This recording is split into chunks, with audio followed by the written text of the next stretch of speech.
지금 대통령이 이제 순방 중인데 하정표는 지금 가장 뜨고 있는 사람은 문재인 대통령도 있지만 김영철 씨가 갑자기 더 뜨고 있습니다. 예, 김영철 씨가 지금 급 문라인으로 문재인 라인으로 떴는데 지금 그 독일에서 G20 정상회의 그 행사에 우리나라 대통령이 이제 독일에 가니까 거기 교민들이 환영회 행사를 하게 되는 거죠.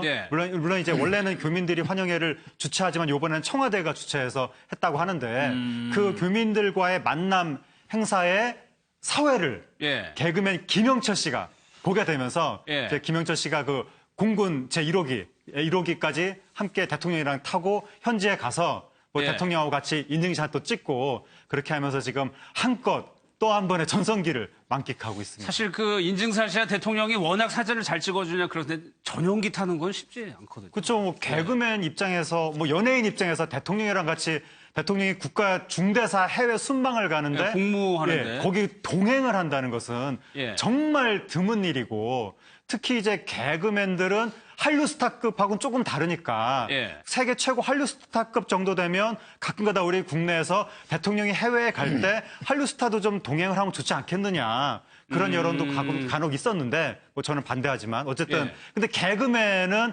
그럴 생각을 거의 상상도 못했을 텐데 개그맨 입장에서 더군다나 김영철 씨가 또 톱 개그맨은 또 엄밀히 말해서는 조금 아니라고 할 수도 있고 예를 들어서 유재석 씨 이런 분들은 좀 국민 스타 반열인데 김영철 씨는 그 예능 프로에서도 좀 안 웃기는 개그맨 캐릭터로 많이 구박도 받고 이런 느낌인데 그런데 바로 이제 대통령이랑 같이 딱 해외 순방길에 동행하고 이런 모습이 되니까 김영철 씨도 상당히 고무됐고 앞으로 한 10년은 요번 독일 순방 동행 에피소드로 예능에서 토크를 할 것 같습니다.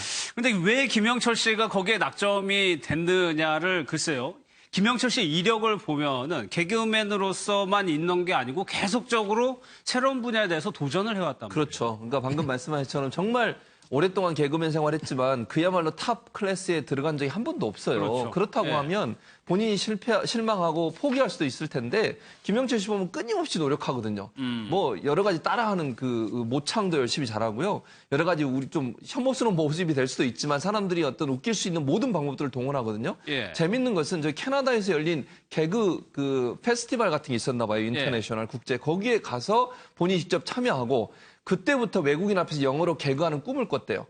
그러면서 영어 공부를 시작한 거예요. 30세부터. 그러니까 본인이 외국의 코미디언 페스티벌에 가서 봤더니 나도 저 자리에 서서 영어로 개그를 한번 해보고 싶다라는 마음이 생기고 그다음부터 영어를 공부하기 시작했거든요. 그러니까 영어로 외국인들을 한번 웃겨보고 싶다. 그 얼마나 그 꿈은 사실 황당할 수도 있지만 그 꿈 때문에 본인이 발전할 수 있는 기회가 됐잖아요. 지금도 매일 아침 전화로 영어 공부를 한대요. 그리고 본인의 영어 실력의 어떤 비결은 매일 공부한다는 거예요. 그래서 김영철 씨 영어 잘하거든요. 이렇게 평상시 하는 걸 보면 잘하고 또 영어에 능수능란하고 이영자 씨 같은 경우도 김영철 씨 영어하는 모습 보고 반했다는 얘기까지 했었어요. 외국에 갔을 때. 돌아오면 물론 인천공항 오면 그냥 김영철이지만 외국 나가는 순간 이병헌 수준이다 이렇게 얘기를 한 적이 있었는데 그렇게 영어를 열심히 하는 부분도 사실 문재인 정부나 문재인 대통령의 이미지하고 비슷한 부분이 있어요. 뭔가 열심히 노력해서 이루려고 하는 의지와 꿈을 갖고 있는 부분.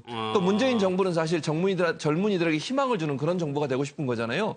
노력하고 정말 어찌 보면 탑 클래스에 들어가지 못하더라도 본인의 능력을 지속적으로 개발하려는 사람들한테 지원하고 힘을 주는 그런 정책을 쓰는 것이 문재인 정부의 어떤 정책이라고 하면 김영철 씨가 거기에 참 부합하는 부분이 있다. 그래서 아마 같이 간 게 아니겠나라는 생각이 듭니다. 비슷한 연예인들 저희가 한번 찾아봤는데 하지만 정선희 씨 같은 경우도 언어, 특히 일본어 쪽에 굉장히 열심히 했던 것 같아요. 정선희 씨는 일본어 능통 연예인으로 굉장히 유명한데 과거에 교육방송에 일본어 강사로 그래요? 강사로 출연을 한 적도 있고 책도 벌써 한 2권인가 그 일본에서 만들어진 책을 한국어로 번역한 번역 작가 그런 것까지 할 정도니까 거의 뭐 프로 번역가 수준이라고 할 수가 있는데 이 정선희 씨가 일본어를 이렇게 하게 된 이유가 이모부가 일본 분인 거예요. 이모가 국제 결혼을 해가지고 그래서 중학교 때 이모 집에 놀러 갔다가 이모 집이 일본인데 일본에 갔다가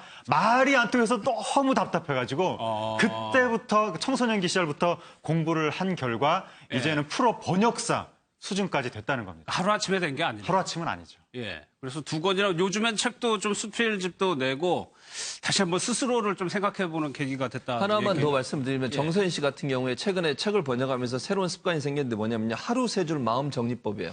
우리 시청자들도 한번 도전해 보시면 좋을 것 같은데 세 줄로 일기를 쓰는 거예요. 오늘 가장 즐거웠던 일, 오늘 가장 괴로웠던 일, 슬픈 일, 그리고 내일 할 일.